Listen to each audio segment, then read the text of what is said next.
Stay and walk away. It's a lot harder than what you're making it look like. Oh, yes, it is. We worked a lot on that.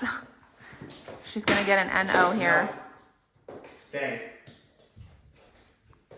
They're so used to moving around at free will whenever they want, whatever they want. She's actually even used to literally herding her owner and like directing her owner on where to go.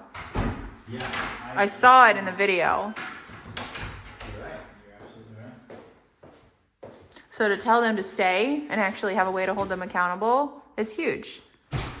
You can tell them to stay and answer the door. You can tell them to stay and go to the bathroom. Her owner hasn't gone to the bathroom alone since June. Good girl. Josie. Place. Send to a place Good bed. job.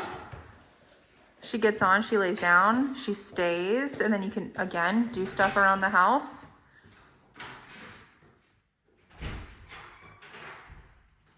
Very hard for her.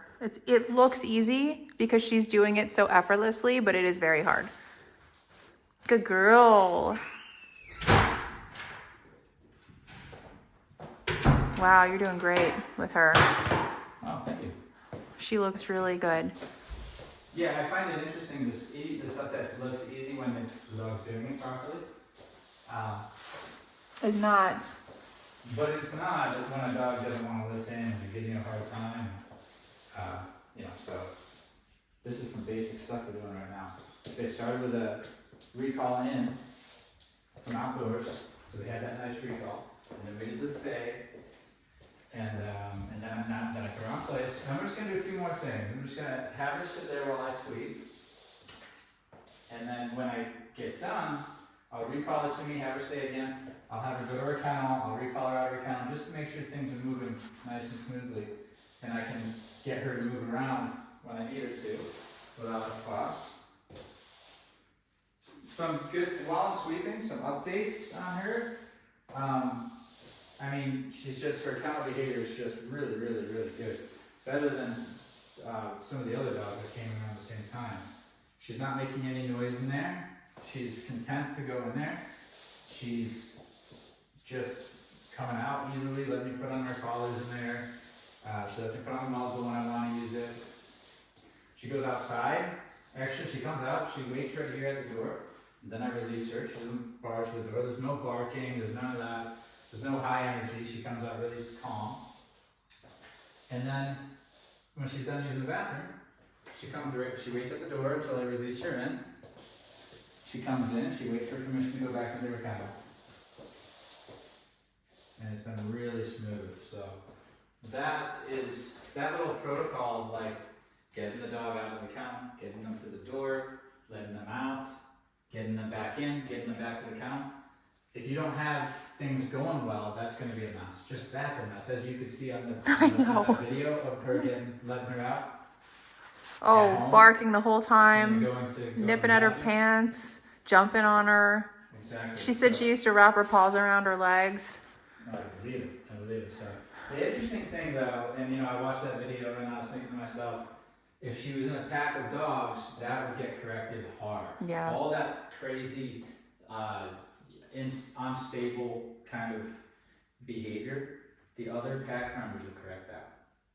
That she'll get in a lot of trouble in a pack, in a dog pack, if she starts to behave that way towards the other members. But because it wasn't corrected, it manifested and stayed and patterned, and it became this ritual of what she did when she got let out.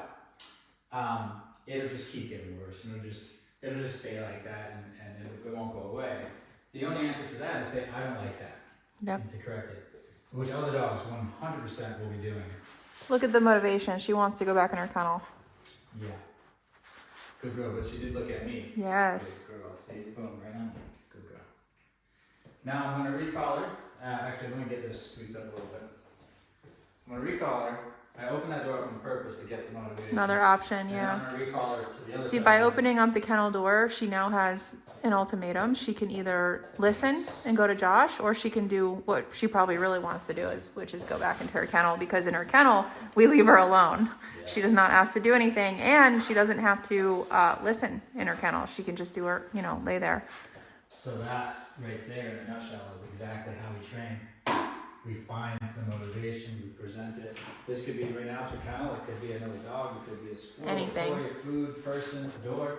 And then I'll say, hey, come over to me, for example, instead of going to that. And let her make the choice. And of course she'll get the feedback. If she goes there, wrong, correction. She comes to me, good, reward. And these types of scenarios we're setting up all the time. In the training room, out in the real world, out on the hikes. We're constantly looking for those situations where we can let the dog make a choice. So that, and it gets to the point where you can't get them to mess up. It does get to that point.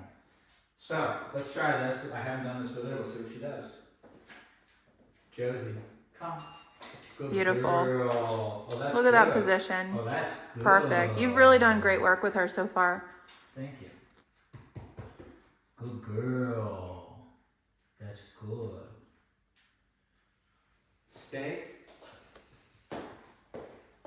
Look how hard that is. It's very hard for her to do that, isn't it? That'll be something that is going to improve as we have. Yeah, she'll eventually, when Josh tells her to stay and walk away, she's going to probably lay down automatically. Once we start getting into the down command, have you gotten into that yet? Mm-hmm. No. That's coming up next, actually. And heel. Mm-hmm. Look how hard this is. If she looks unsure, it's because she's new at listening. Good job. Good girl. We gave her a pad in there. No drool, no ripping the pad. They might want to get a pad Yeah. to go home with. If Yep. that's what they're going to keep her. Just because It's all she's metal. gonna be laying down, she's a heavy dog. Yeah. You want a little cushion in there. And these Primo pads are perfect. Yeah. You know, it's not like a blanket where it can get crinkled up and pushed to the back. So anyway, little basic stuff here. You open the door. No rushing out. Shop, right? Break.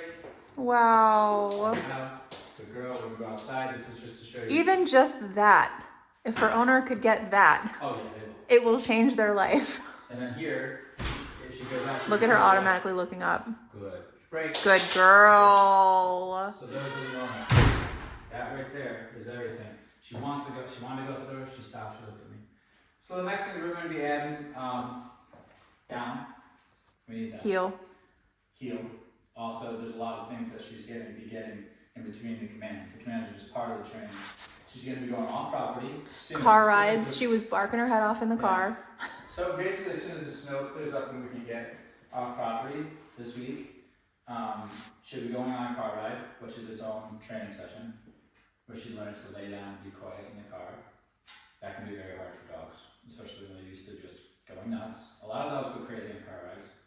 And then also we're gonna be going off property and finding dogs. We have our few dogs that we use behind fences. So we'll just be walking along. She'll be out of command, and then all of a sudden there's a dog barking behind the fence. How does she respond to that? Does she run up on the dog? You know, what's going on? Can she still do her recall in that situation? We just put her in real world situations and start using what we already have to recall, correct things we don't like.